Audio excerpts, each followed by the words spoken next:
and they saw a big opportunity. They got the Philippine seeds and then they planted it in their colonies like Comoro Island, Madagascar Island. Now, Thailand is growing it big, no? Bago tayo mapag-iwanan, kasi rightfully sa atin yan eh, no? Yes, opo. Bago tayo mapag-iwanan, ang sabi ni Mr. Fred Reyes na classmate ko, classmate Congressman Batawil, why don't you immediately empower and organize our people of 2nd District of Pangasinan to plant ilang-ilang. If we will be able to plant 1,000 hectares of ilang-ilang, sabi niya, no, in 2nd District of Pangasinan, 1,000 hectares, 1,000 hectares, we might be the capital of the world, sabi niya. So, ako'y na-inspire ako na with this. So, last year, we started it. We started planting. Mayroon na tayo dyan sa Bugalyon, sa Aguilar, and then mga taram. Siguro almost 300 na mahigit na hectares of ilang-ilang na naitanim na natin na sa aking estimate, siguro mga 3 feet na yung height ng mga yan sa ngayon, no? But then, tinamaan tayo ng Super El Nino, Jolie. Kaya yun ang problema So, kailangan natin. ba, sir, dinidiligan palagi? Kailangan na may water system Okay, ready okay. for the purpose. Kaya kung tuyong-tuyo ang plantation, mamamatay ang ating mga pananim. So, again, nag-intervene ang ito yung an ideal model ng public-private and yung partnership, PPP. PPP, okay. No? Again, si Mr. Fred Reyes, nag-donate na naman siya ng ram pump technology, no? Okay. Whereby, yung tubig doon sa ilog, iaakyat niya doon sa tuktok ng bundok, and then by gravity, pupunta sa mga plantation areas. Without electricity yun. So, it is through the hydraulic technology. Na hindi na siya maalat. Wala na yung alat ng ilog, sir. Hindi na, kasi sa ilog yan, yung flowing water. Yes, The flowing water doon sa river, sa stream, or wherever source, waterfalls, pwedeng iakyat yan. Doon sa bundok, doon sa mataas na lugar, and then, mayroon doong water tank na pag-iipunan, and then it will be distributed to the plantation area ng ilang-ilang. Mayroon na tayo Working dyan. na po yan, sir, ngayon. Working na.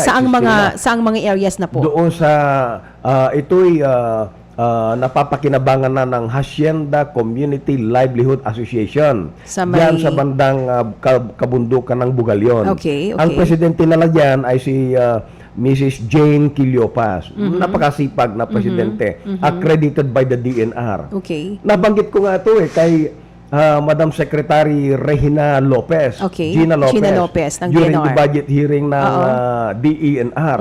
Sabi ko, kasi yung mga congressmen na kasama ko, siyempre, bring up sila ng mga kanilang concerns, problema, paghingi ng mga pondo. Ang sa akin, sa Segunda Distrito, hindi ko binigyan ng problema si Madam Gina Lopez. Sabi ko sa kanya, in 2nd District, we are helping you promote our beloved country, the Philippines, to be the capital of the world in the Philippine ilang-ilang plantation, source of essential oil for the world to use in the manufacturing of their world-class perfume products. Tuwang-tuwa si Madam At Gina gusto niya Lopez. i-adapt yan, sir? Sa ibang Sabi mga niya, lugar? I'm going to have this supported and adapted. Okay. Nag-text siya kaninang umaga sa Wow, akin. Yes, oo. ipinakita ko kay Director Wendy ko ng Penro natin. Napakagandang dito sa Dagupan. development yan, sir. Sabi ko sa kanya, may Madam Penro, I think it's high time for us to continue this advocacy kasi no less than the new secretary ng DNR is very, very interested in this particular project. And it's here in the 2nd District of Pangasinan. It's in Pangasinan where we are doing a monumental activity which is the rebirth of our very own Philippine ilang-ilang. So we are addressing number 1, climate change. Climate change. Number 2, livelihood for Correct. our people. Opo. Number 3, bring back the glory of our very own Philippine ilang-ilang. Pero sir, ano po yung target? Meron a certain period of time para tayo makapag-harvest o nakapag-harvest na po kayo? Hindi pa, wala pa. Kasi mga kailan po yung... Mga after 3 years, we will Okay. expect that they will start to bear flowers. Okay. And then 5 years,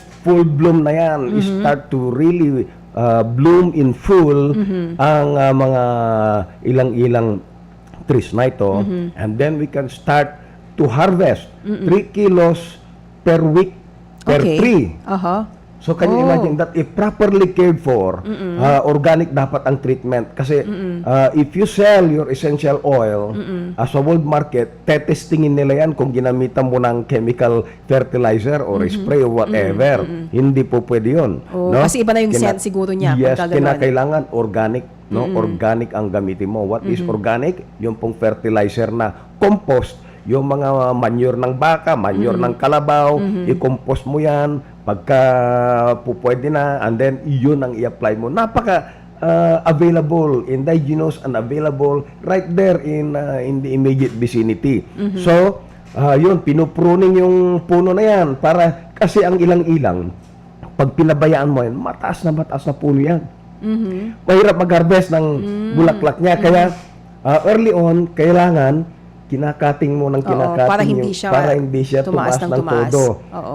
Ideally, mga 6 meters or a little bit over ang height niyan. Tapos, yung branching niya will be sideways.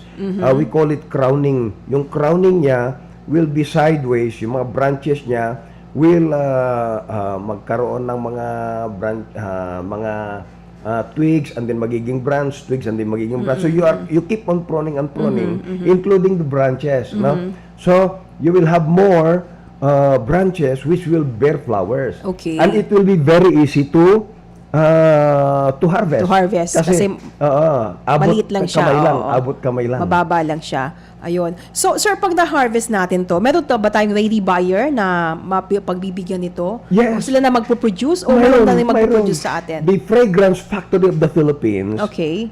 Which Yun is na rin, yung tumulong sa inyo. co-owned by Mr. Fred Reyes. Okay. And many more. In fact, the Koreans are here. You know why the Koreans are very much interested on this project? Because they also need supply of essential oil. And they feel that it is the Philippine ilang-ilang which is the best source of this essential oil. And so we're all excited. Why? Because if we will be able to bring back the glory of our ilang-ilang, everybody plants ilang-ilang all over the Philippines kasi hindi naman maselan ito Yes, sa lugar, sa lupa. Oo. Basta madidiligan lang. Pag naka-take off na yan, hindi na masyadong dinidiligan Doon sa baywalk yan. natin, sir, pwede ba siya? Medyo sandy doon eh. Kaya ang okay. ideal doon yung coconut trees, palm Okay. trees, etc. No? So, preferably sa inland. Kahit Yes. napatag na lugar. Oo. You will see that it will grow abundantly in inland areas and even in rolling terrain. No?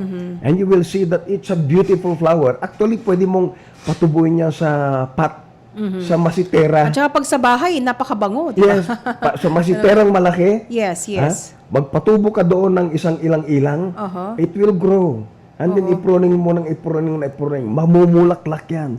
Yan sa pot na yan. Oo, okay. Pwede mong ipasok sa loob ng bahay mo. Oo nga, no? Yes. Oo. And it's a natural air freshener. Oo nga. Natural Tama, air tama. freshener Oo. for your house. Oo. You see? Kaya bibigyan it's mo ako, sir, beautiful ng project seedlings. for pang-pamilya na, pang-sports Yes. pa, pang-negosyo pa. Tama yan, sir. Sir, pa Region 1, tayo lang pa sa Pangasinan ng may ganyan na project? Well, Regional Office 1 of PNP, last month, nag-signify na they will start it there in La Union. Okay. So, pinadalan ko sila ng about 300 seedlings, no? And they planted it all over the Oscar Florendo Camp. Okay. Doon sa command ng Philippine National Police, ng regional office where I also got assigned Yes. sometime in 2006, Opo. Yung 2007. regional director. So, in that area, they are now starting.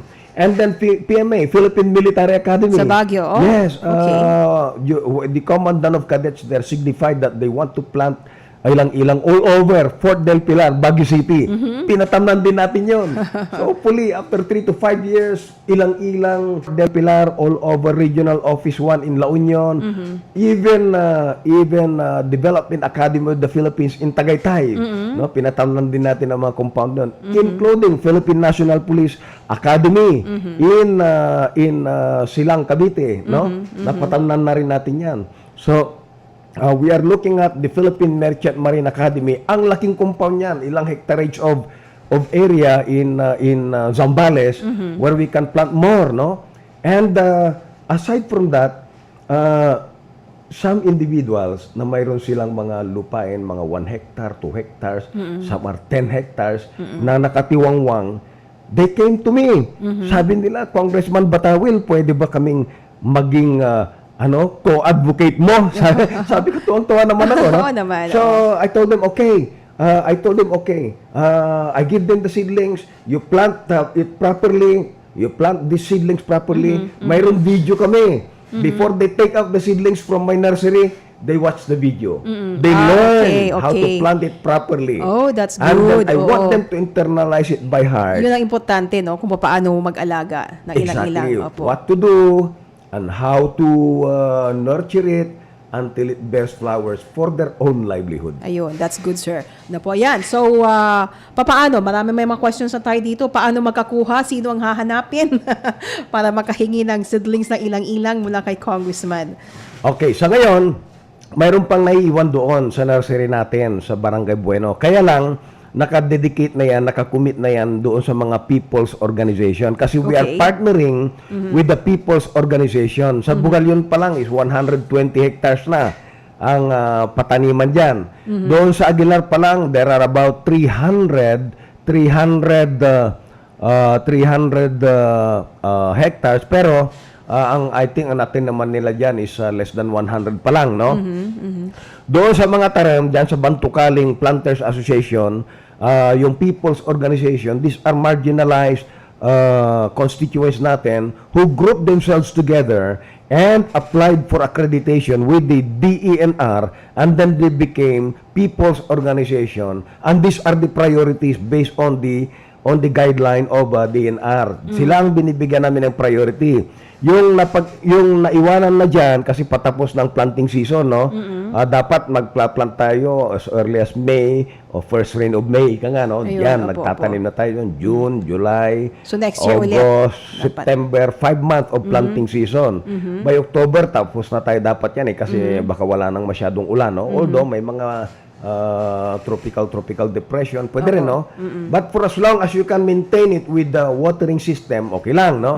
So, what do we have for those who are signifying Yes, na opo, the nagte-text interest, opo. next year? Kasi nagpapatanim na naman ako. Ang dami kong mga pinapa-sprout na mga seedlings diyan. I have on my nursery bed siguro mga 10 kilos of seeds, no? Certified seeds of ilang-ilang. Kung out of this 10 kilos, kung times 10,000 per kilo kamo, mayroon akong 100,000 Uy, not seedlings bad. Not na bad. ma-produce for next planting season. So yun, pagkati-atiyan na lang natin.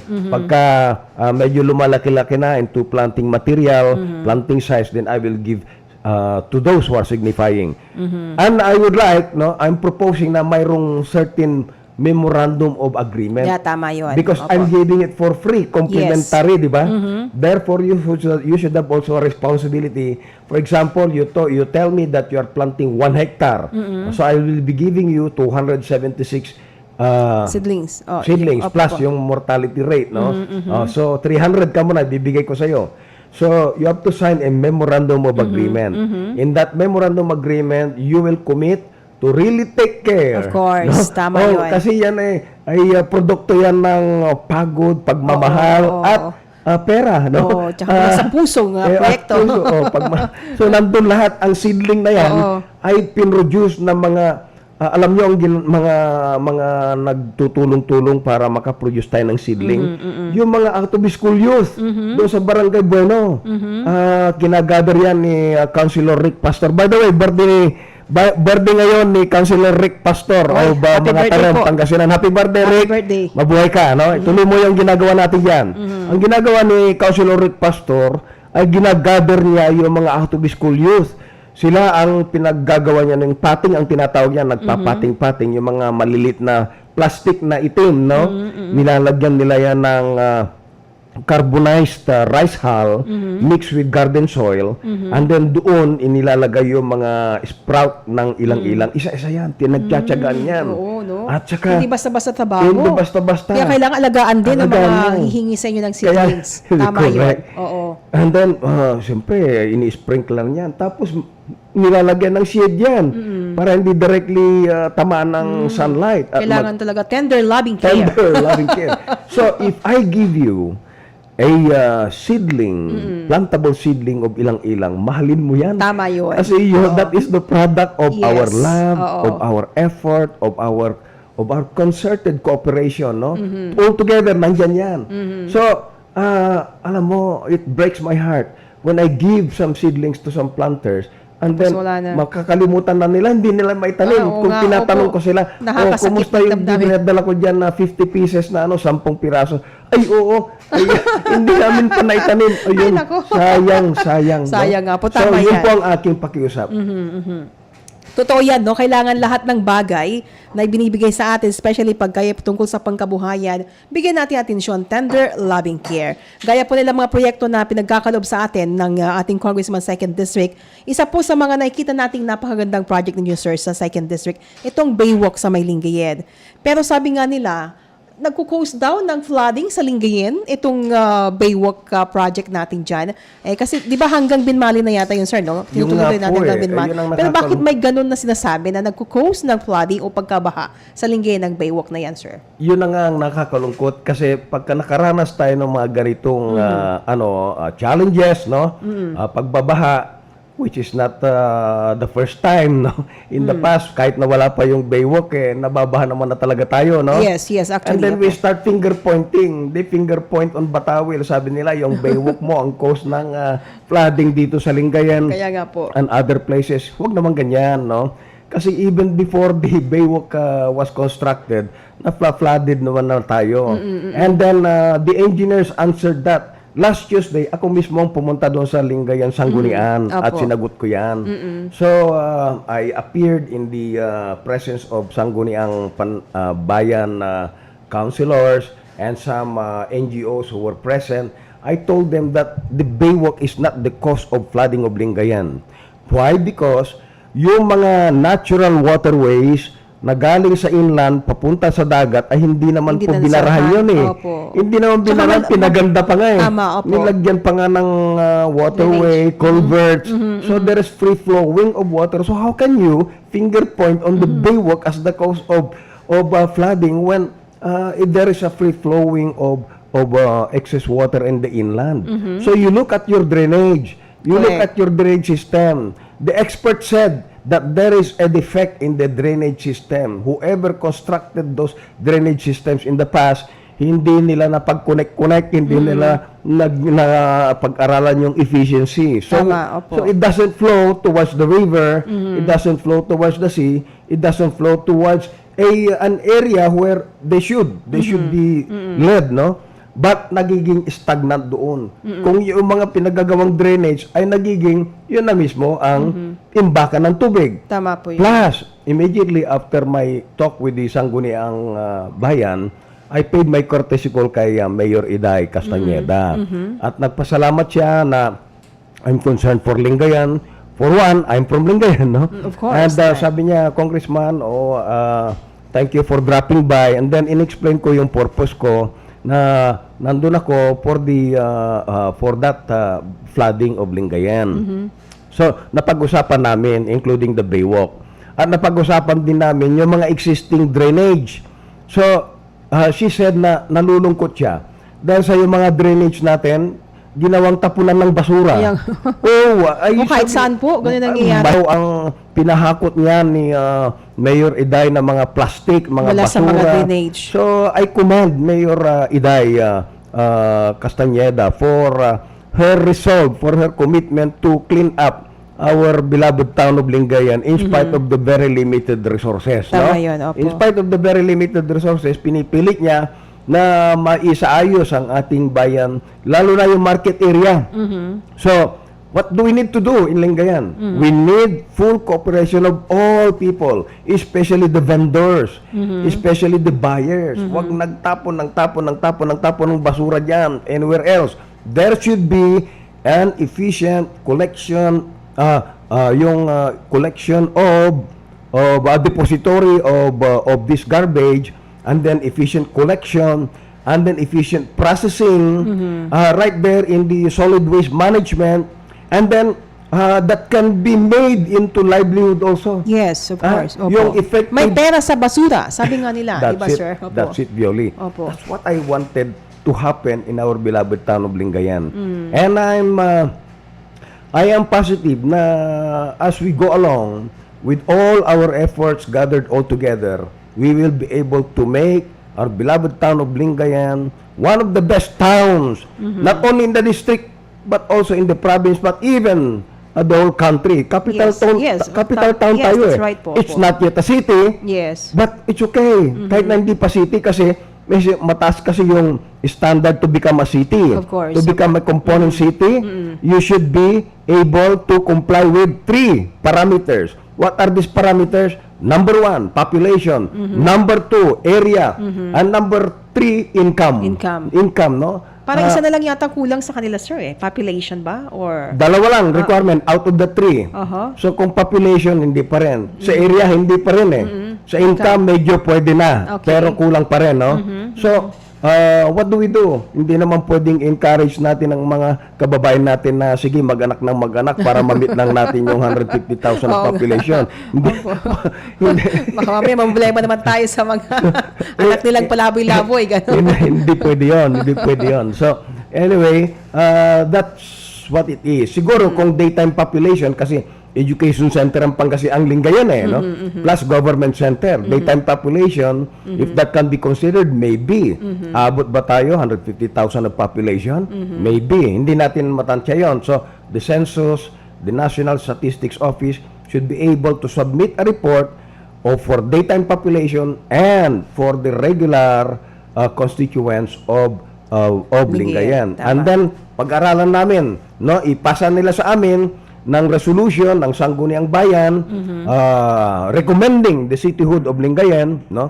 And I will sponsor it as the congressman of 2nd district. And hopefully, kung qualified na ang dalawang parameters, income and population, kasi you cannot do anything about the area, no? Yes, of Kung course. maliit talaga ang area mo, I cannot recall how many square kilometers of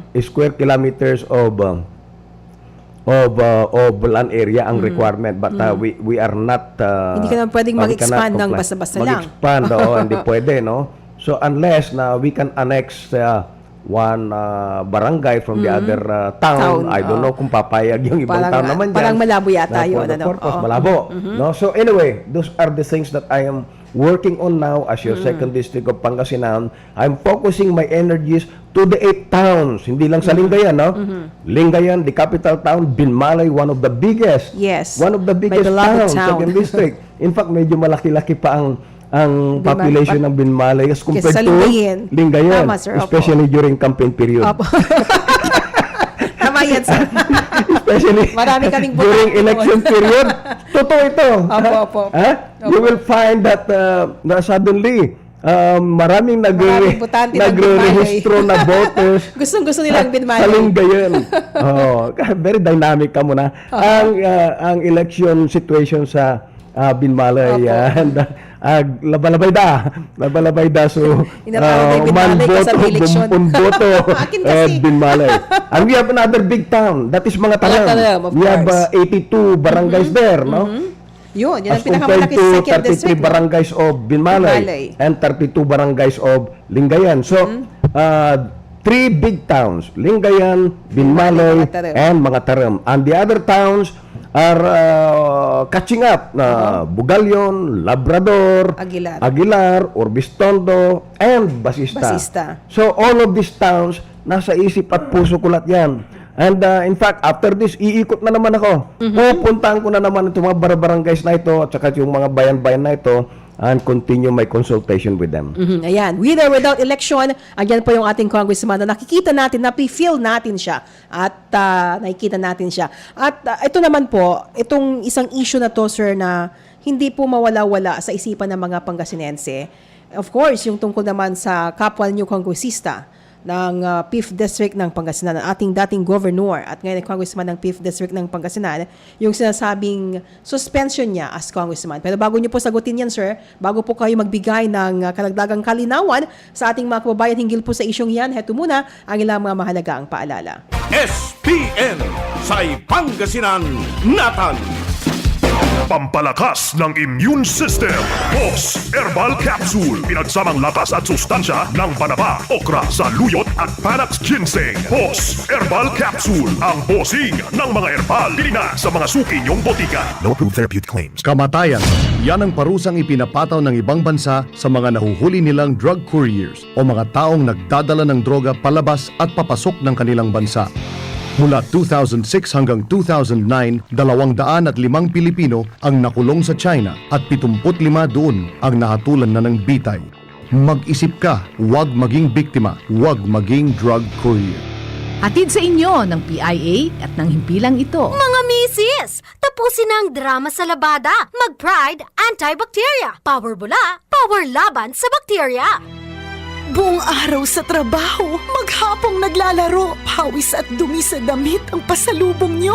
May bakterya pang nakakapit dito. Nicolehiala, huwag nang mag-alala. May Pride Antibacteria with a triclofoam formula. Ang power bula na tumatanggal ng 99.9% ng bacteria. Kaya mga misis, tapos na ang drama sa labada. Mag-Pride Antibacteria. Power bula, power laban sa bakterya. ACS. Pride Antibacterial Detergent. Gawa ng ACS Manufacturing Corporation. ISO certified. World-class quality. Shield Bath Soap. Galit sa sakit at may malasakit. Ang Shield Bath Soap ay recommended ng Philippine Nurses Association. Di biro maging nurse, dapat marunong sa sakit at marunong mag-alaga, yun bang may malasakit? Kaya pagdating sa bath soap, hanap ko tulad ko, lalo't may pamilya ko. Kaya ang gamit ko, Shield Bath Soap. Galit ito sa sakit na dulot ng germs. May antibacterial na pareho ng sa leading brand. At may malasakit sa skin dahil may Shea Butter Moisturizer. May malasakit din sa budget dahil super affordable. Kaya naman recommended ito ng Philippine Nurses Association. Shield galit sa sakit, may malasakit. Shield Bath Soap. Gawa ng ACS Manufacturing Corporation. ISO certified. World-class quality. ACS. Saan ka makakahanap ng maximum fluoride protection na 50% mas mura? Unique toothpaste na. It's your toothpaste at your price. Isa, dalawa, tatlo sa toothpaste na ito. 4, 5, 6 nagkamali sa pagtikim. Ayon sa research, 6 out of 10 Filipinos cannot tell the difference between Unique and the leading brand. Leading brand ang akala, unique toothpaste pala. Gaya ng leading brand, ang Unique nagbibigay din ng maximum fluoride protection, fresh breath at healthy gums at approved din ng Philippine Dental Association. Pero ang Unique up to 50% more affordable. Kaya sa unique ka na mag-anta sa bulsa. Unique, it's your toothpaste at your price. Unique Toothpaste. Gawa ng ACS Manufacturing Corporation. ISO certified. World-class quality. ACS. SPN Say Pangasinan Natan. Okay, nagbabalik po tayo mga kaibigan. We only have 5 minutes more to go. Bago ganap na mag-alas 11 ng umaga, SPN sa Pangasinan Natan. Kapiling pa rin natin ang ating congressman ng 2nd District ng Pangasinan. Katuwang din po sila ng ating provincial government sa pagpapatupad ng iba't ibang mga proyekto para po sa lahat ng mga Pangasinenses. Pero ito nga, noong mga nakaraang linggo, medyo may mga nakakalungkot na mga balita patungkol nga sa ating dating gobernador at ngayon ng Pangasinan na siya nga daw ay napatawan ng preventive suspension sa isyong graft and corruption or doon po tungkol sa isyong black sand mining na ito po ay nandyan sa bayan ng Lingayen. Siguro tanungin lang natin si Congressman Matawil, ano na po ang nangyari dito kasi nung nakaraang session yata nila, I understand ay nakatakdang mag-deliver yata ng privilege speech si Congressman Spino pero mukhang natuloy. So sa level po ng Kongreso, sir, kumusta na po itong sinasabing preventive suspension ni Congressman Spino? Well, yes, nakakalungkot nga na-defer yung delivery of privilege speech ni Congressman Amado Espino Jr. Last itong week na ito, yes, no? last Tuesday at Apo. And we were hoping na ma-deliver niya yung privilege speech na yon para maintindihan ng bawat isa, especially yung kasama namin, colleagues doon sa 17th Congress. Napakaganda sana kasi nandun din yung mga staff ng provincial government and the 5th district staff ng congressional district, no? So in support to our Congressman Amado Espino Jr. However, ang leadership ng Congress ay nag-decide na mag-caucus muna kami, no? And so we went to a meeting and we discussed some matters affecting the status of Congressman Espino and Congressman El Rey Villafuerte of Camarines Sur kasi the same status sila eh. Both governors sila na naging congressman. And then, issuean sila ng preventive suspension order ng Sandigan when they were still governors. And there are two schools of thoughts dito kasi si si Congressman El Rey Villafuerte kind of maintain a position na he should not be suspended. He should not be preventively suspended, no? For one thing, he is already congressman at yung pangyayari ay nung governor siya, no? And that he already filed a motion for reconsideration.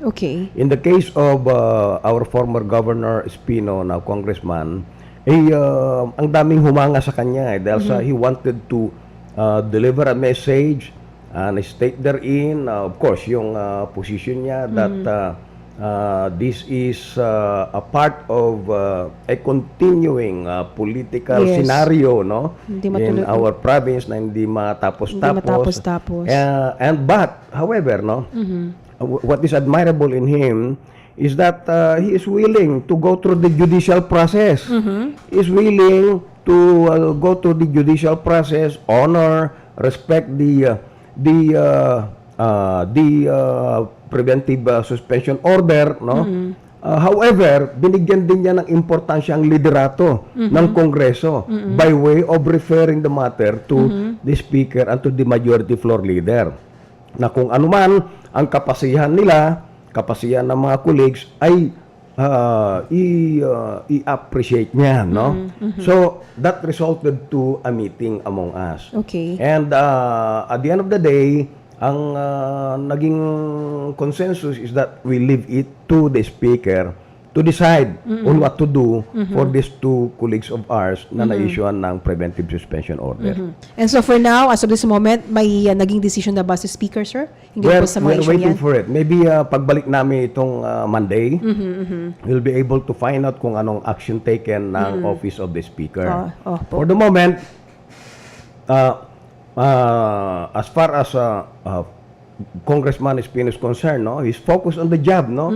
He's not affected at all. Partly siguro affected din po. He is affected because especially of the family, including the family, yes. Kasi instead na nakafocus siya sa trabaho niya, on the side mayroon itong mga intervening kailangan niyang harapin, problems, legal problems that he has to attend to. So however, ang maganda sa kanya, he is very stable under pressure, no?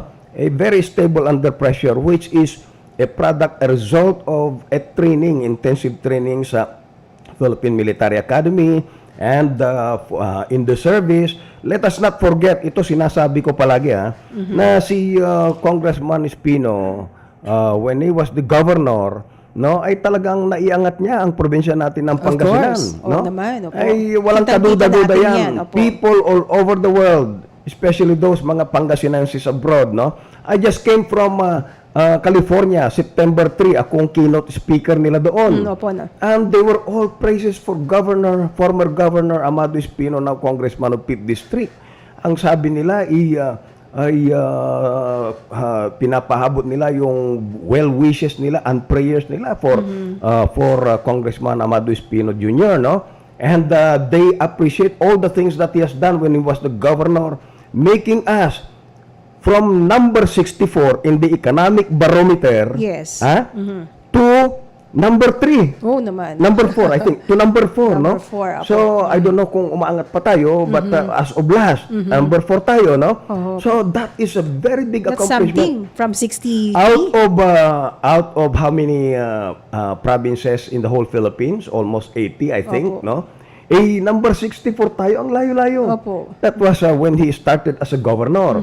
And then he focused his energies and the resources of the provincial government to make it number 4, no? Yes. Number 4, and it's still going up. Kaya ang ating vision, ang ating battle cry is to make Pangasinan number 1, no? And the vision is very fit and timely, no?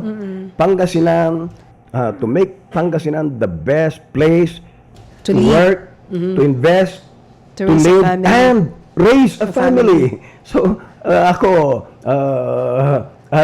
the moment na na-formulate itong vision na ito, in-internalize ko na rin eh. Kasi as a government official, as a congressman of a district, we should harmonize and jibe our plans and programs with the provincial government para mapabilis yung pag-angat ng probinsya natin. Tama po. And so with all of these accomplishments ni former Governor Espino, lahat halos ng mga na-meet ko, no, ay all praises sa kanya doon sa abroad na pinanggalingan ko. 14 district hospitals Yes. in our province, no? From a showcase of neglect to a showcase of good governance. To this date, pasalan nyo yung mga district hospitals, province-wide, no? Noong araw, malalaglag na nga ang bubong na yan. Hindi pa Totoo inayos yan. eh. Opo. Pundido na ng halos lahat ng ilaw, hindi pa napapalitan eh. Anong araw, yung mga doctors and nurses, sad to say, no? Medyo may mga comment ang mga kababayan natin na they are not well attended to. Minsan, napapabayaan sila.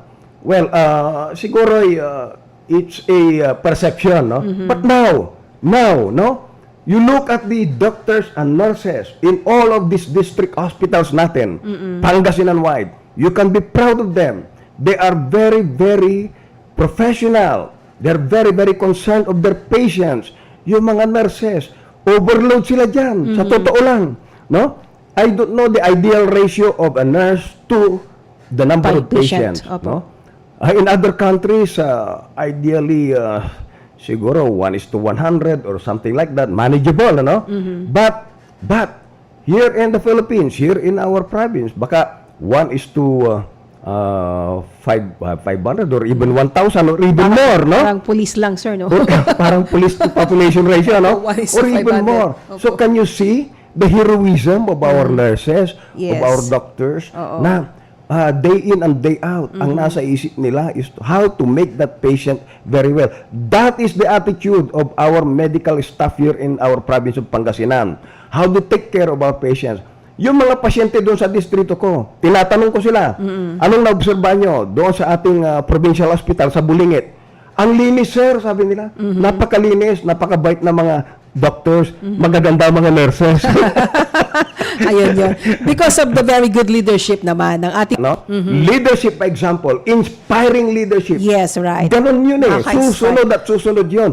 At Nakakahawa yung kanyang kagalingan. may political will. Tama yun, If he sir. wants something, hindi yung kamas-kamas na proyekto o kamas-kamas na activity. He wants it done properly. Yes, actually. Properly as Opo. in excellent. Oo. Ha? Hindi Very pwedeng okay na correct. yan. Kailangan tama, okay siya. Oo, perfectionist. I Yes, think that's right. the right term. Opo. Perfectionist. Ito si Congressman Amado Espino Jr. Sad to say na ito, pumasok itong mga problema. Opo, despite of Sandigan everything na nagawa Bayan, niya. Preventive suspension, yung drug matrix. Opo. It brings pain on the person who has done a lot for this province, for our country. Do not forget that Amado Espino Jr. was the one who captured Joma Sison, Yes. number 1 top communist leader of the country. Siya ang nag-aresto dyan. And Joma Sison, siguro nagpapasalamat siya kay Congressman Espino na hindi siya napatay nung araw nung maaresto siya, no? but he respected human rights, no? And he let Joe Masison survive to tell the world that here we have a professional police officer in the person of now Amado Espino. Congressman Amado Espino Jr., no? He also arrested Dante Boscaino. Kilala niyo ba? Commander Dante. Commander Dante Boscaino, number 1 NPA commander yan. Right. He was the best intelligence officer. He almost lost his life in the encounter in Quirino Province. In Quirino Province, na-encounter sila dyan, natamaan yan. Nakita mo yung kamay ni Congressman Espino ngayon? Meron Tingnan ba? niyo yung kamay niya. Opo, yung isang daliri niya. Yung daliri Tsaka niya yung na isa, dito niya. umiksi. Tsaka yung kanyang legs. At saka yung paa niya. And he lost a lot of blood. Kamuntik na siyang mamatay doon. But God allowed him to survive so that he will become a congressman of 2nd District of Pangasinan, and he will become a governor of Pangasinan, and he will become a congressman of 5th District of Pangasinan. And for as long as he lives, no, we can still avail of his professionalism, of his love of country. Yun ang laban natin ngayon. Like Presidente Digong, love of country dapat mangibabaw sa ating lahat. Tama Huwag yan. nating kalimutan yan. Congressman Espino will never stain his name, no? Right, right. With those drugs, illegal drugs, and those black sand mining. He will never stain his name with all the things that he has done for our beloved country, the Philippines, no? At I believe in his advocacies. That's why for what you see in me, no? Ganon din yung aking pursige na pamarisan yung kanyang role modeling of good governance, no? And I wouldn't like my name to be stained with those matrix na yan. Because mahaba ng pinanggalingan ko na serbisyo para sa ating bansang Pilipinas. Ayokong madawit ang aking pangalan na aking pinundar para sa ating bansang Pilipinas. Yan, napakalinaw, nakaka-touch yung naging mensahe ni Congressman Batawil. Kasi tayo mga Pangasinense, yun nakakalungkot. Kasi despite of everything na nagawa ng isang tao, ayan, patuloy pa rin ang pambabato sa kanya na mga hindi natin maintindihan. And because all of that, because of politics. Whether we like it or not, because of politics. Anyway, nakautang na tayo ng ilang minuto. Andiyan na ba si Action Jessie? Andiyan na ba siya? Okay, nakautang na tayo ng ilang minuto sa programa ni Action Jess. Pero last na to, last question na lang, Action Jess. Tungkol naman dito sa ating kampanya laban sa illegal na droga. Halika dito kung gusto mo maki-join, makisali, Action Jessie. Itong ating kampanya laban sa illegal na droga, dahil ang ating kaharap ngayon sa magiting na opisyal dati ng Philippine National Police. Pero sinasabi nila, human rights violation. Dahil nga po, sunod-sunod na patayan, napapatay ng mga drug personalities. Sir, what can you say about this? Ano po yung masasabi ninyo bilang isang magiting din na opisyal, dating magiting na opisyal ng PNP? Well, malungkot nga na in the process of doing their job, no, ating mga policemen ay na-charge for so-called human rights violation, summary killing, salvaging, no. These are very painful charges against our policemen who are doing their job, who are sacrificing every day of their lives, no. The moment they will leave their family at home, no, para gampanan ang kanilang tungkulin to protect the citizenry from the effect of illegal drugs, no, and other syndicated crimes, no. The moment they leave their homes, they will never know if they will still return alive, no. Yes, right. They will never know if they will still return vertically, baka horizontally na, no. Masakit tama yan sa family. But sinong pa ang tungkulin yan ng pulis? Sinong pa ang tungkulin nila na handang mamatay, handang ibigay ang kanilang sariling buhay para sa inang bayan, para sa ating mga mamamayan? And in the process, dito, puntuhan natin itong allegations, no? Tatlong bagay yan. The policeman is always faced with a very dangerous situation. Itong mga drug pushers na yan, yung mga drug syndicates na yan, they are willing to kill. They're willing to kill. If I am a commander, of which I have been, no, a commander yes. myself. I was a provincial director. I was a city director of Cotabato City. I was a battalion commander of the Special Action Force. I brought my men in Mindanao. I lost some of my boys there. I suffered also the pain of loss ng kanilang family, no? And then I became a regional director of Region 1 and even NCRPO. So I know how it is on the ground level. Anytime I can lose my policemen there. Anytime they will die, no? And my instruction is, make sure that you stay alive in the performance of your duty. And make sure that you also follow the rules of engagement, because we are men, we are, may kasabihan dyan eh, I'm not a lawyer, pero mayroong napakagandang kasabihan dyan na we are a society of laws, where we obey our rules of engagement. For the PNP, the police operational procedure. And make sure that your judgment call on the ground, if you have to use that gun in defense of yourself as a law enforcer, make sure that you will be able to defend yourself in any court of law or even in Plaza Miranda. Yun ang instruction ko sa ating mga kapulisan, Of course, if they lose their life in the performance of their job, I always make sure that I give them a hero's burial. A hero's burial. Just like when I lost 2 of my SAF boys, Special Action Boys. Opo. I remember, I cannot forget, PO1 Binasoy, one of the SAF naka-encounter namin yung most dreaded Waray-Waray Ilonggo Kidnap for Ransom Group, at saka yung mga biniktima nila, yung mga department store, ang bangko, ang dami nila, 28 times hinit nilang Metro Manila, hindi sila neutralize. When I became regional director, luckily the intelligence information that came into my hand were positive. So in-encounter namin yon, and we were able to neutralize 9 of them, one-time operation. Nakuha namin yung isang jeep load of their armaments. Sad to say, mayroong na crossfire na innocent civilian. Isang engineer, incidentally si Engineer Rivera, na taga dyan sa Basista. Opo. And then, yung anak niya na 7-year-old, nakakaawa talaga Opo. So ako naman, I do not consider these things as accomplishments. It would have been a major accomplishment, big accomplishment for the PNP kung walang nasugatan, walang namatay na civilian. Pero in this particular case, one casualty, civilian, innocent civilian, is just too many, to negate whatever outstanding accomplishment there may be. So nalungkot ako. And that's what happened. Nakasuhan kami doon. Yes. Nakasuhan kami, ako, kasama yung Special Action Force, and the Highway Patrol Group, and some naval intelligence officers, Nakasuhan kami doon. Luckily, we were able to explain our side that it was in line of duty, and therefore, na-dismiss po yung kaso sa amin. So, what is the point here? The point is, we can lose our life anytime. And in the allegation of extrajudicial killing, if our policemen have to decide to protect themselves at mamamatay yung suspect, they can face the consequences of their action, and they should be able to defend themselves in accordance with the rules of engagement and police operational procedure.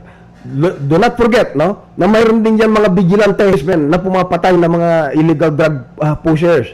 Mayroon mga vigilante, at mayroon din yung among themselves, yung mga drug syndicate, nagpapatayan din yan Kasi akala nitong isang grupo nito ng mga drug syndicate, sinusumbong na ng itong kakumpitisya niya. So, they hit each other, nagpapatayan sila. So, nag-eliminate sila. So, the process of elimination is expedited among themselves. So, 3, yan ang nakikita ko, 3 possibilities of elimination of these drug syndicates. But for the policemen, my guidance is always the same. Follow the rules of engagement. Yan. Observe human rights, and be God-fearing, be God-loving. Ayun, naku, napakalinaw po ng mga yan, na statement mula po sa isang dating magiting na opisyal ng PNP na napakaganda po. Marami pa sana tayong dapat pag-usapan, pero marami na akong utang na minuto sa susunod na programa. Sir, maraming salamat po, Congressman, sa pagbibigay po ng oras sa Action Radio, sa ating palatuntunan ng SPN. Maraming salamat po sa inyong pagdating at syempre pagbibigay ng mga magandang statement na yan, magandang programa at proyekto sa ating 2nd District at sa buong lalawigan ng Pangasinan. Thank you. Salamat at sige namin sa constituents ko yung dudingal science programa natin. Balag salamat. Thank you very much for all your continuing support, your prayers, your cooperation, most of all your love, no? I only have about 2 years and a half na lang, Yes, no? Remaining as your congressman. I will graduate on 2019, God willing, malakas pang katawan, no? And if I will be able, if God will permit me to graduate this 2019, I hope and pray that I will be able to accomplish all the things that I need to accomplish within that short period of time. And I hope that whoever will replace me later on, no, our people of 2nd District of Pangasinan will also support my replacement as their congressman, their representative in the Congress, House of Representatives. Thank you very much and God bless.